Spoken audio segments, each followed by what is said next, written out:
waktu yang tepat. Ku kan melihat Dia jadikan. Sekali lagi Yesus mendengar, Yesus mendengar lebih dari yang ku doakan. Yesus menjawab lebih dari yang ku harapkan. Dengan caranya di waktu yang tepat, ku kan melihat Dia jadikan semua. Dengan caranya di waktu yang tepat, ku kan melihat Dia jadikan. Ku kan melihat Dia jadikan. Ku kan melihat Dia jadikan. Sekali lagi, ku kan melihat Dia jadikan semua. Ku kan melihat jadikan semua. Amin, haleluya. Yesus, Engkau baik, segala kemuliaan bagimu Tuhan. Allah yang besar, Allah yang mendengar doa. Haleluya. Kami bangga memilikimu Yesus, Allah yang berkuasa di bumi di surga. Kami tinggikan, kami sembah, kami muliakan Yesus Tuhan. Glory, haleluya, haleluya. Yesus mulia, haleluya. Besar kasih setiamu bagiku, terpujilah namamu Tuhan. Glory, haleluya. Amin. Yesus layak disembah, hanya Yesus Tuhan. Haleluya, haleluya, haleluya. Terima kasih Tuhan, Engkau baik, mulialah namamu Yesus. Glory, haleluya, haleluya. Bapa yang baik, di dalam nama Tuhan Yesus Kristus, kami yakin Tuhan Yesus, Engkau ada di tempat ini. Kau sedang melawat hati-hati kami. Kau sedang melihat setiap pribadi, lepas pribadi yang ada pada pagi hari ini ya Tuhan. Dengan setiap pergumulan hidup kami, dengan setiap permasalahan hidup kami tahu Tuhan Yesus, hanya Engkau Allah yang sangat-sangat sanggup melakukan segala sesuatu yang luar biasa dalam kehidupan kami. Tetap kami berpengharapan dan Tuhan Yesus kepadamu saja. Karena pengharapan padamu tidak pernah mengecewakan. Terima kasih Tuhan Yesus. Sebentar kami mau mendengarkan sebagian dari firman Tuhan. Biarlah Engkau Tuhan Yesus memakai mulut bibir hamba-Mu, hamba hanya alat. Suci kuduskan setiap pribadi, lepas pribadi kami, baik hamba-Mu yang berdiri di tempat ini, di seluruh sidang jemaat Tuhan yang ada. Tuhan, darah-Mu menyucikan pribadi, lepas pribadi kami, melayakkan firman-Mu Tuhan masuk dalam hati kami, mengubahkan kehidupan kami, memulihkan kami, menyucikan kami ya Tuhan Yesus. Di dalam nama Yesus Kristus, berfirmanlah ya Tuhan dalam hidup kami. Kami siap mendengar. Terima kasih Tuhan Yesus. Bila ada kuasa kegelapan, perkara-perkara yang sia-sia yang mau mengalihkan perhatian kami daripada firman-Mu, kami mau bersehati. Di dalam nama Tuhan Yesus Kristus, kami usir segala bentuk tipu muslihat iblis ini. Dalam nama Yesus, darah Yesus berkuasa atas hidup kami, menguduskan kami. Dalam nama Tuhan Yesus Kristus kami terima firman-Mu. Haleluya. Amin. Shalom. Puji nama Tuhan. Kita bersyukur kepada Tuhan.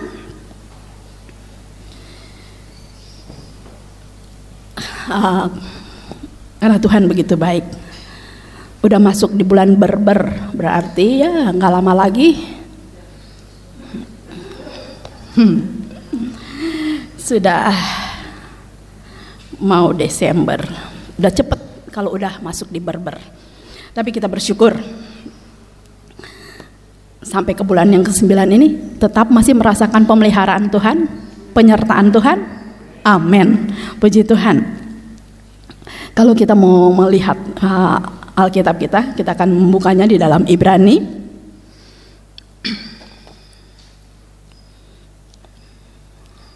Ibrani pasal yang ke-9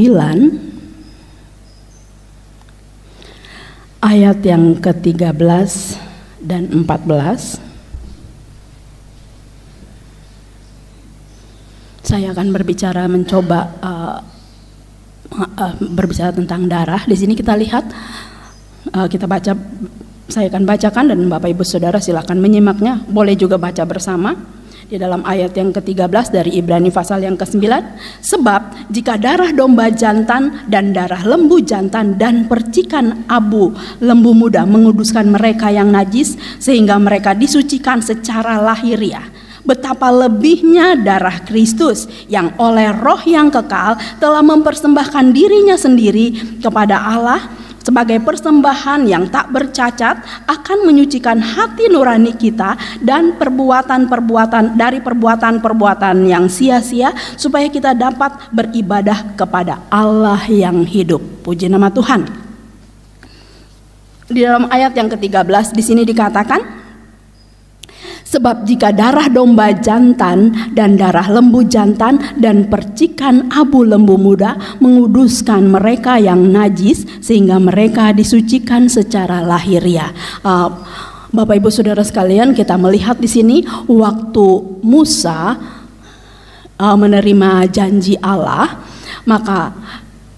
atau menerima hukum dari Allah, di situ ada ibadah-ibadah, sebelumnya ada ibadah-ibadah yang dilaksanakan, dan salah satu di sini adalah mempersembahkan darah domba jantan atau darah lembu jantan, di sini dikatakan atau lembu muda, sebagai tanda korban untuk menyucikan mereka dari perbuatan dosa secara lahiriah.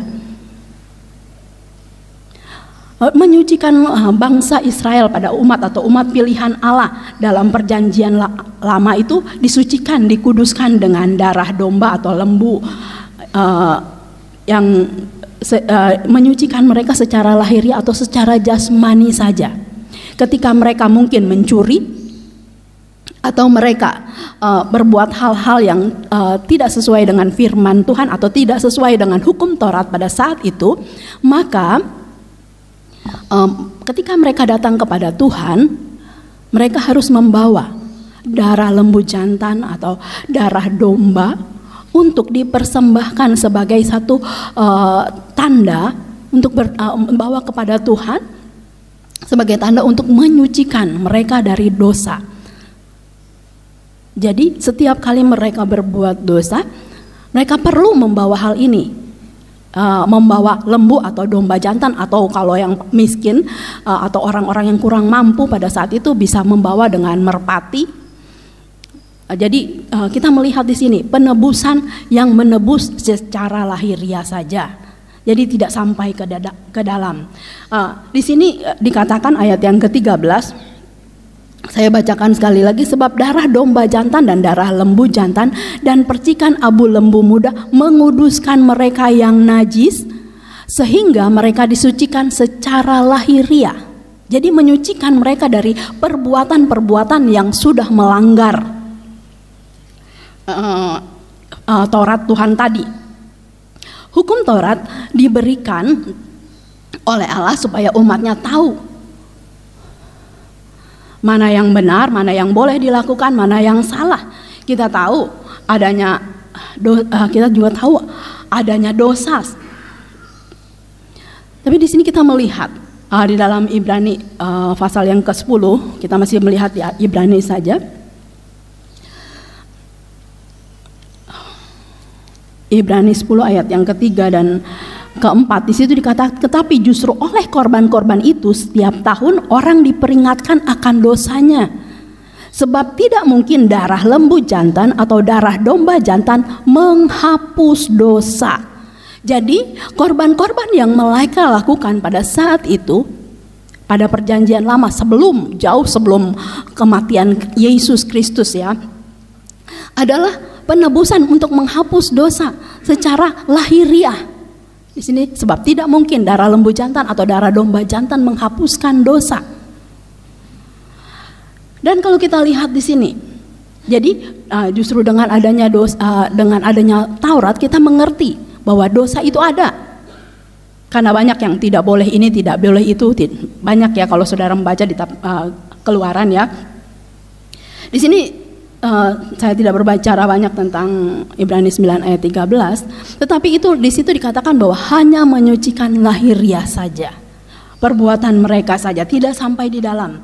Tapi di sini kita akan melihat pada ayat yang ke-14 betapa lebihnya darah Kristus, apalagi darah Kristus.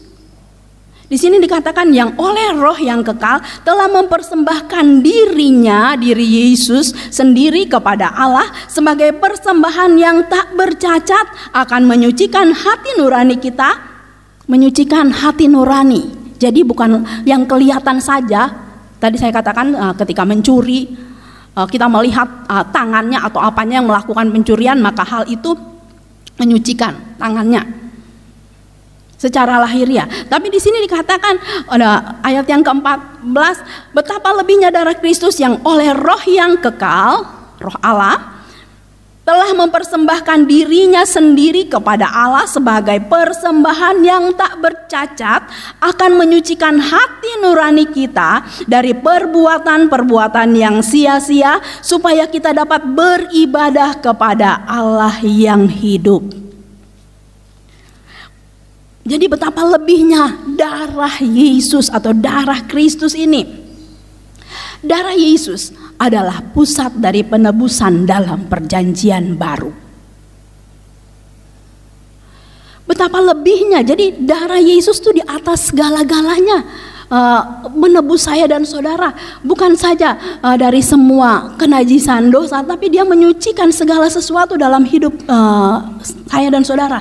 Darah Yesus mengerjakan banyak hal dalam kehidupan kita, bukan hanya mengampuni dosa semua orang percaya. Di dalam Matius pasal 26 ayat yang ke-28, bukan saja mengampuni dosa orang percaya, darah Yesus membenarkan kita sehingga kita diperdamaikan dengan Allah. Dalam Roma 3 ayat 24-25, saya tidak akan bacakan ya, tapi di sini kita mengetahui bahwa betapa lebihnya darah Yesus, karena dia sendiri mempersembahkan tubuhnya untuk menjadi korban, menebus saya dan saudara. Menjadi korban itu harus mati.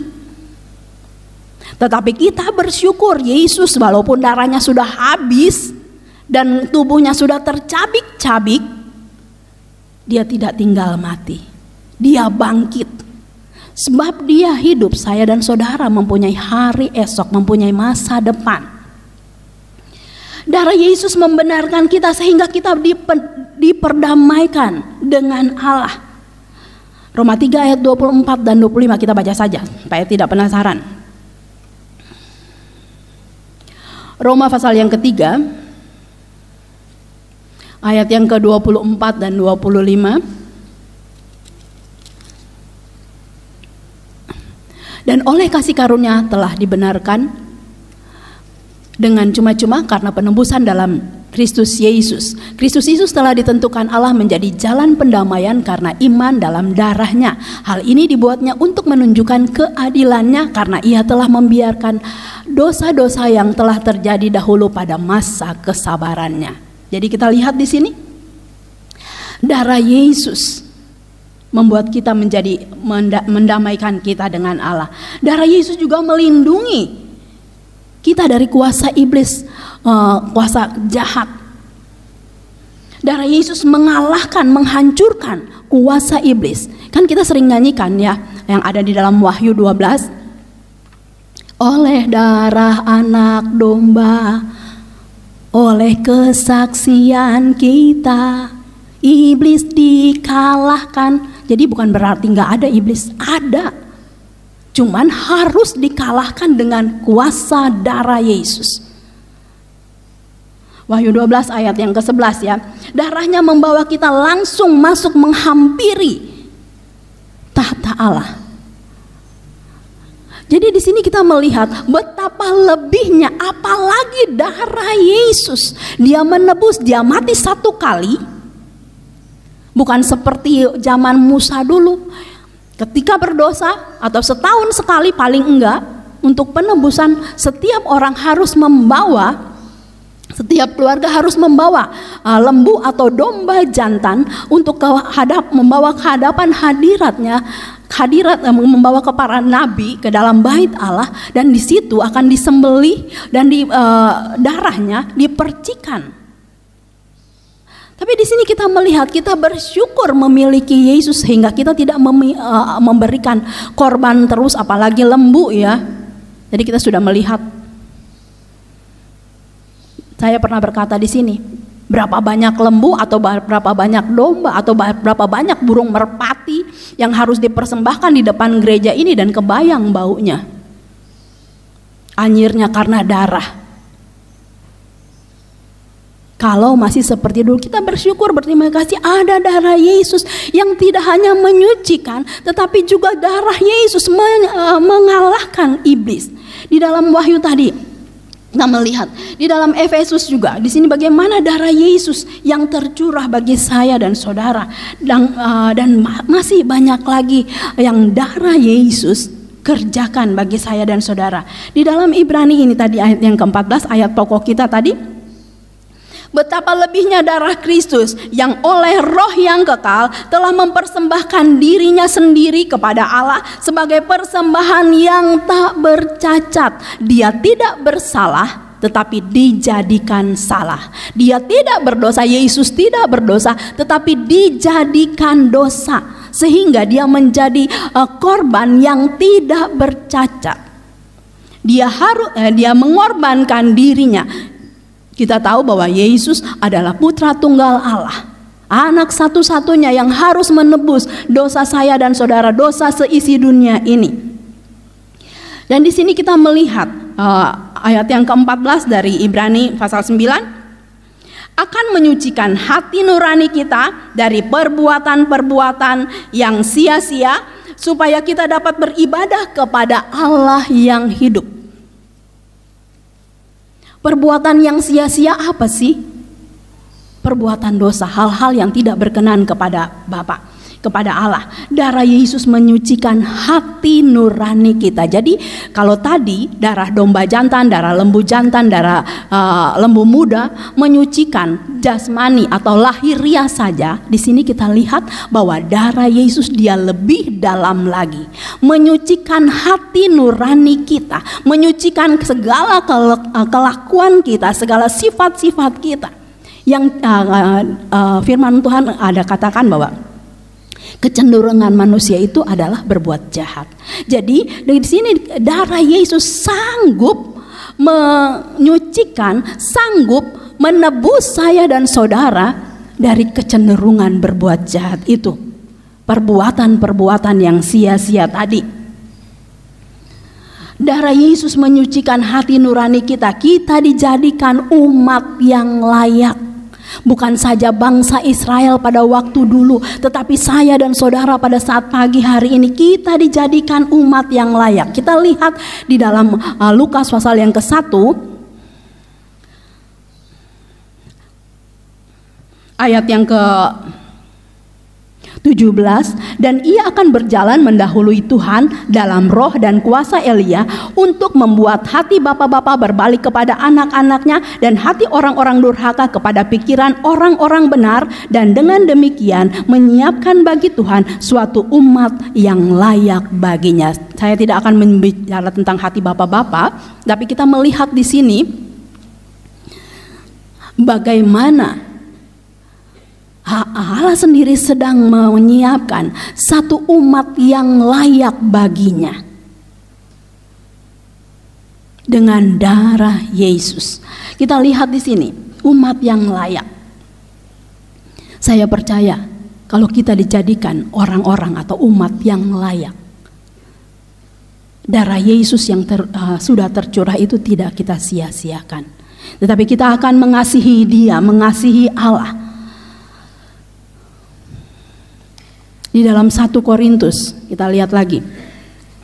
Umat yang dipersiapkan layak adalah umat yang mengasihi Allah. 1 Korintus 8 ayat yang ketiga. Tetapi orang yang mengasihi Allah, dia dikenal oleh Allah. Orang yang mengasihi Allah di dalam Yesus Kristus, dia dikenal oleh Allah. Umat yang layak, dijadikan umat yang layak adalah umat yang mengasihi Tuhan, mengasihi Allah. 1 Korintus tadi dikatakan, tetapi orang yang mengasihi Allah, dia dikenal oleh Allah. Bagaimana apakah kita sudah dikenal oleh Allah? Apakah kita mengasihi Allah dengan sungguh-sungguh? Orang yang mengasihi Allah, ia dikenal oleh Allah.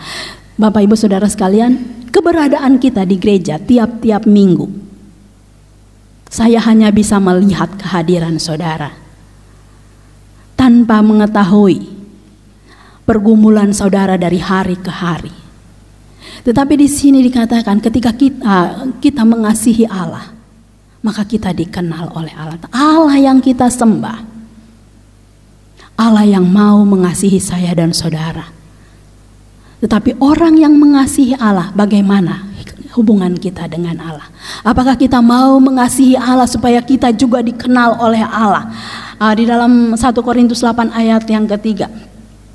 Bagaimana kalau kita tidak mengasihi Tuhan, tetapi kalau kita hanya mengasihi gereja? Kita datang keberadaan kita, saya bisa lihat saudara rajin ibadah, tapi Tuhan mengetahui hati. Tidak ada yang dapat disembunyikan di hadapan Tuhan.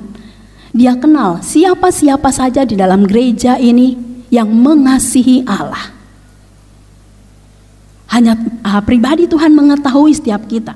Orang yang mengasihi Allah, dia dikenal oleh Allah. Bagaimana kalau kita? Bagaimana kalau tidak mengasihi Allah? Kita lihat apa yang terjadi ketika tidak mengasihi Allah. Bukan kita ya, tapi ketika tidak mengasihi Allah. Di dalam 1 Korintus, masih 1 Korintus pasal yang ke-16.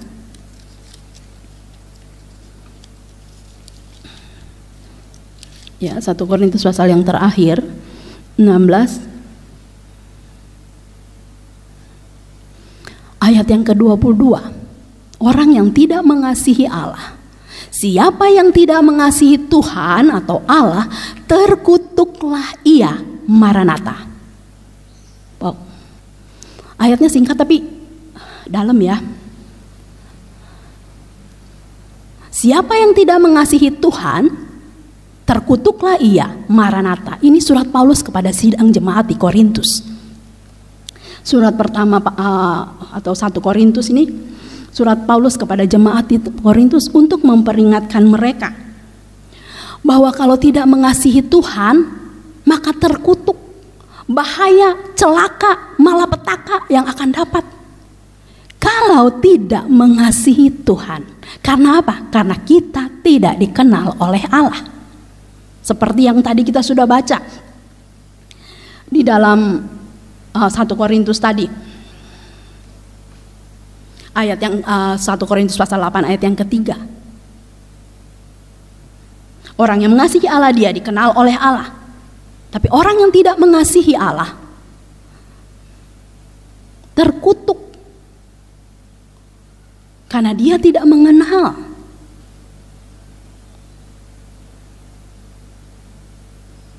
Jadi dengan kata lain, orang yang tidak mengasihi Tuhan, orang yang tidak mengasihi Allah itu membahayakan dirinya sendiri. Karena terkutuk, bukan kata saya loh. Ada tertulis dalam 1 Korintus tadi, pasal yang ke-16 ayat yang ke-22. Saya tidak, di tempat ini saya tidak menakut-nakuti saudara, tidak. Tapi di tempat ini mari kita menghargai penebusan Yesus Kristus, menghargai darah yang sudah tercurah bagi saya dan saudara. Kita mau lebih mengenal Tuhan lagi, kita mau, saya percaya ketika kita mengasihi Tuhan, pasti kita mau melayani. Melayani Tuhan.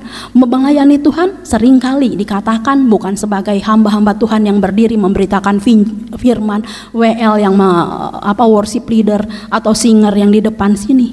Tapi melayani Tuhan dalam bentuk apapun, saudara dapat melayani sesuai dengan yang Tuhan taruh dalam hatimu. Gak mungkin Tuhan tidak taruh sesuatu dalam hati kita. Tidak mungkin Tuhan tidak mempunyai rencana dalam kehidupan kita ketika kita dipanggil oleh Tuhan untuk ada di dalam rumah Tuhan dan kita mengasihi Tuhan. Pasti Tuhan mempunyai rencana bagi saya dan saudara. Orang yang mengasihi Tuhan adalah orang yang mau melayani Tuhan. Jangan sampai kita lalai dalam melayani Tuhan. Sebab Allah kita yang hidup adalah Allah yang setia terhadap janjinya kepada saya dan saudara. Dia setia. Bagaimana sikap kita terhadap darah Yesus? Bukankah kita dikatakan bahwa kita sudah ditebus dan lunas, tunai, dibayar oleh darah Yesus, sehingga kita tidak menjadi manusia yang terus-menerus ada di dalam kubangan dosa, tetapi kita diangkat. Tadi saya katakan bahwa Allah saja yang dapat menilai hati kita, dan Dia Allah yang mau melengkapi kita, umatnya, gerejanya. Bukan hanya dengan kuasa Roh Kudus, tapi juga dengan karunia-karunia Roh yang Dia mau berikan bagi kehidupan saya dan saudara. Bagaimana kita mengenal Dia, bagaimana kita mengasihi Dia, kita mengenal Dia, dan Allah juga mengenal kita. Ketika kita tidak mengasihi Tuhan, maka yang tadi kita melihat, terkutuk, bahaya, celaka, itulah yang didapat. Pada pagi hari ini, biarlah setiap pribadi lepas pribadi saya dan saudara kita yang ada, mari kita semangat lagi, kita mau lebih sungguh-sungguh lagi beribadah kepada Tuhan. Di dalam ayat yang ke-14 dari Ibrani tadi dikatakan bahwa ayat pokok kita, betapa lebihnya darah Kristus yang oleh Roh yang kekal telah mempersembahkan dirinya sendiri kepada Allah sebagai persembahan yang tak bercacat, akan menyucikan hati nurani kita dari perbuatan-perbuatan yang sia-sia, supaya kita dapat beribadah kepada Allah yang hidup. Jadi ketika kita disucikan dari dosa, perbuatan-perbuatan yang sia-sia, hal-hal yang tidak berkenan kepada Tuhan, ketika kita dikuduskan, kita disucikan, mari kita mau lebih mengasihi Tuhan, sebab Dia mengenal orang yang mengasihi Dia. Supaya hidup kita tidak celaka, hidup kita tidak terkutuk. Seperti dikatakan di dalam 1 Korintus 16 ayat yang ke-22 tadi. Tetapi kita mau izinkan Tuhan dengan kuasa darahnya mengerjakan sesuatu dalam kehidupan saya, mengubahkan saya dan saudara untuk semakin hari semakin mengenal pribadi Allah yang sempurna itu. Kalau waktu-waktu yang lalu kita sudah mendengar firman Tuhan, bagaimana tentang kesempurnaan itu yang Tuhan targetkan, itu sama seperti Yesus. Pada pagi hari ini, mari lewat kebenaran firman Tuhan kita mau mengasihi Tuhan dengan sungguh-sungguh hati, karena dari Dialah, karena hanya lewat darah Yesus membuat kita dapat dengan leluasa datang ke hadirat Allah. Ketika kita kalau kita melihat juga di dalam contoh-contoh yang ada dalam kitab Wahyu pasal yang kedua sampai dengan pasal yang ketiga ayat yang ke-22, bagaimana jemaat kepada malaikat jemaat yang ada di sini ada 7 jemaat. Di situ Tuhan memberikan nasihat, peringatan, teguran kepada jemaat-jemaat yang ada di situ. Kalau kita lihat di dalam Wahyu ya pasal yang kedua ayat 1 sampai Wahyu 3 ayat yang ke-22, di situ kita melihat bagaimana ada nasihat-nasihat yang diberikan oleh Yohanes lewat penglihatannya. Memperingatkan sidang jemaat baik yang ada di Smyrna, Tiatira, Pergamus, banyak ya, di situ ada 7 jemaat. Tapi saya tidak akan melihat di situ. Bagaimana penglihatan Yohanes? Tuhan memberi pesan agar taat pada firman Tuhan, agar mengasihi Allah, setia beribadah, mengasihi Tuhan. Bukan saja pesan, ada peringatan dan teguran bagi jemaat-jemaat yang melakukan perbuatan yang sia-sia, sehingga mereka diajak untuk berbalik lagi kepada Tuhan, sehingga mereka boleh berkenan kepada Tuhan. Kembali kita melihat di dalam ayat pokok kita, Dia Allah, sehingga ayat yang ke-14 dalam Ibrani pasal yang ke-9 tadi kita melihat di sini akan menyucikan hati nurani kita dari perbuatan-perbuatan yang sia-sia, supaya kita dapat beribadah kepada Allah yang hidup. Perbuatan-perbuatan yang sia-sia lewat penglihatan Yohanes, lewat ketujuh jemaat ini Tuhan memberikan peringatan. Ada juga yang dipuji oleh Tuhan lewat penglihatan ini. Tetapi biarlah lewat kebenaran firman Tuhan pada pagi hari ini, kita semua diingatkan kembali bahwa darah Yesus, betapa lebihnya darah Kristus yang oleh Roh yang kekal mempersembahkan dirinya, bahwa ada Yesus yang sudah menjadi, bahwa ada Allah yang menjadi manusia lewat Yesus, dan Yesus sendiri membawa darahnya menjadi tebusan. Dalam Markus 10 ayat 45, menjadi tebusan bagi banyak orang. Biarlah dengan taat kepada firman Tuhan, setia beribadah, lebih mengasihi Tuhan, maka Tuhan lebih mengenal saya dan saudara. Bukan saja kita mendengar hanya peringatan atau teguran, celaan seperti jemaat yang ada di 7 jemaat yang ada di dalam kitab Wahyu pasal yang kedua dan seterusnya. Tapi kita melihat di sini bagaimana Tuhan yang kita sembah juga, yang menyucikan hati nurani kita juga, dia juga menguji batin kita. Wahyu yang ke-22, Wahyu pasal 2 ayat yang ke-23 di sini katakan, dan anak-anaknya bagian B, bahwa akulah yang menguji batin dan hati orang, dan bahwa aku akan membalaskan kepada kamu setiap orang menurut perbuatannya. Allah lah yang menguji, Tuhanlah yang menguji hati. Jadi bukan antara satu dengan yang lain, kita yang menguji hati sesama kita, tidak, tetapi Tuhan yang menguji hati kita. Dia membalas segala perbuatan kita, setiap orang menurut perbuatannya. Dalam Wahyu pasal yang kedua ayat 23.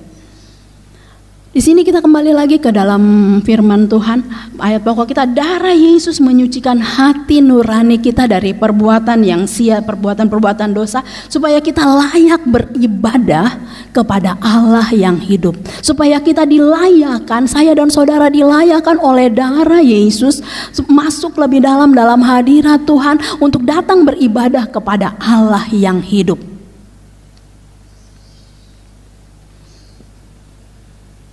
Darah Yesus mengubahkan saya dan saudara.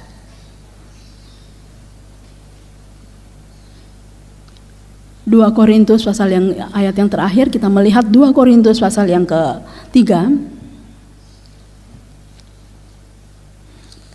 Jangan sia-siakan darah Yesus yang menyucikan saya dan saudara. Dan biarlah kita dengan darah ini membawa kita lebih mengasihi Tuhan. Sehingga perjamuan-perjamuan yang kita lakukan setiap bulan, ketika kita makan dan minum tubuh dan darah Yesus, atau roti dan air anggur yang melambangkan tubuh dan darah Yesus, bukan saja menjadi satu peringatan bagi saya dan saudara untuk mengingat kematian dan kematian Yesus, tetapi untuk menyatakan bahwa benar ini darah Yesus yang melayakkan, menyucikan saya dan saudara dari segala perbuatan yang sia-sia. 2 Korintus 3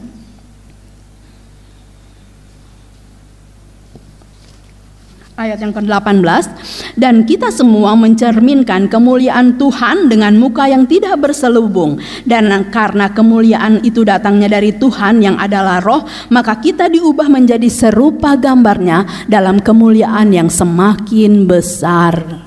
Kita lihat di sini, Dan kita yang mencerminkan kemuliaan Tuhan, darah Yesus mengubahkan saya dan saudara, sehingga kita yang tidak sempurna ini, oleh darah Yesus yang memberikan dan kemuliaan Tuhan yang melingkupi kehidupan saya dan saudara, membawa kita menjadi serupa dengan gambarnya, menjadi serupa.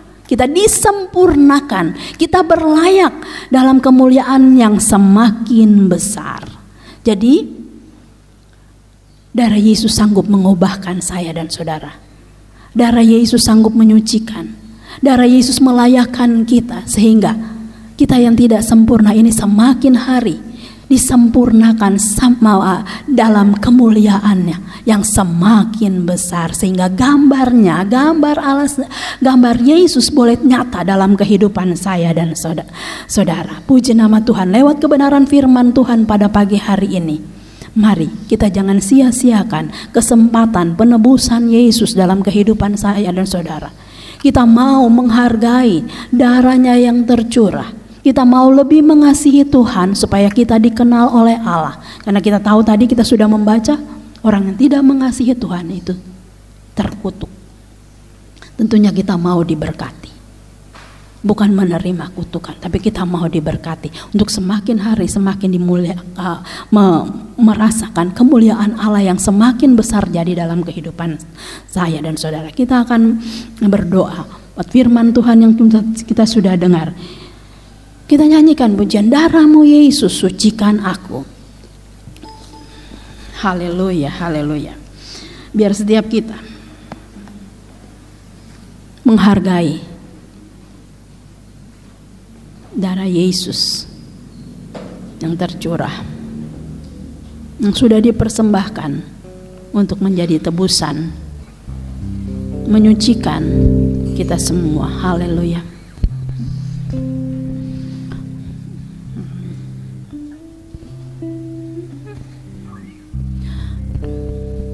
Haleluya.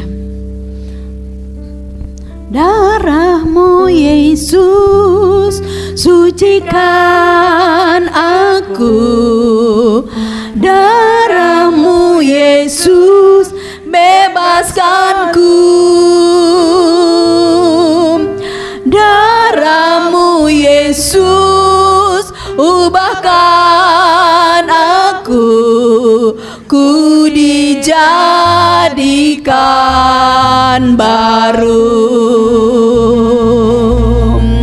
Darah-Mu Yesus sucikan aku.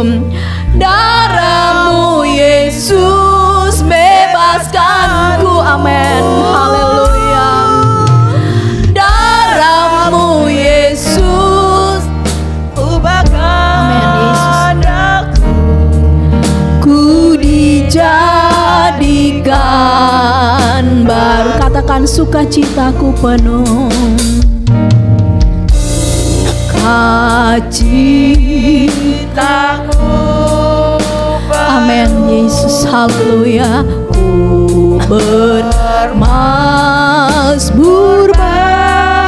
bagimu, karena ku tahu ku ditebus oleh curahan darah-Mu.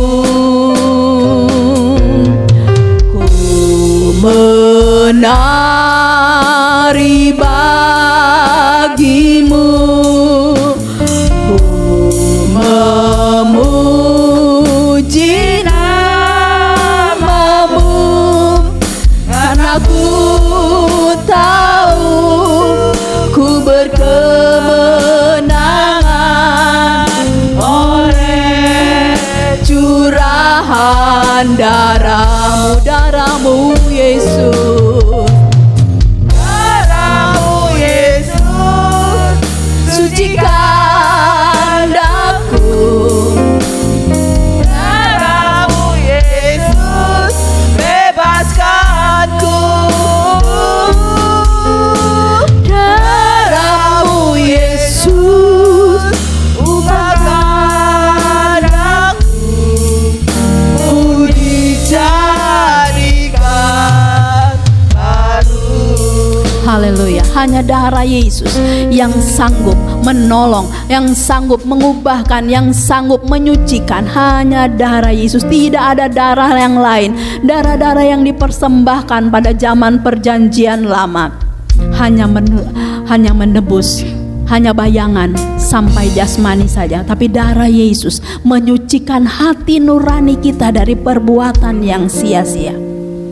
Saya undang Bapak Ibu bangkit berdiri, kita nyanyikan pujian ini sekali lagi. Katakan darah-Mu Yesus, yang kita akan masuk dalam doa.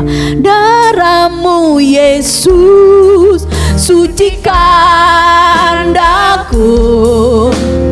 Darah-Mu Yesus, bebaskan glory, haleluya.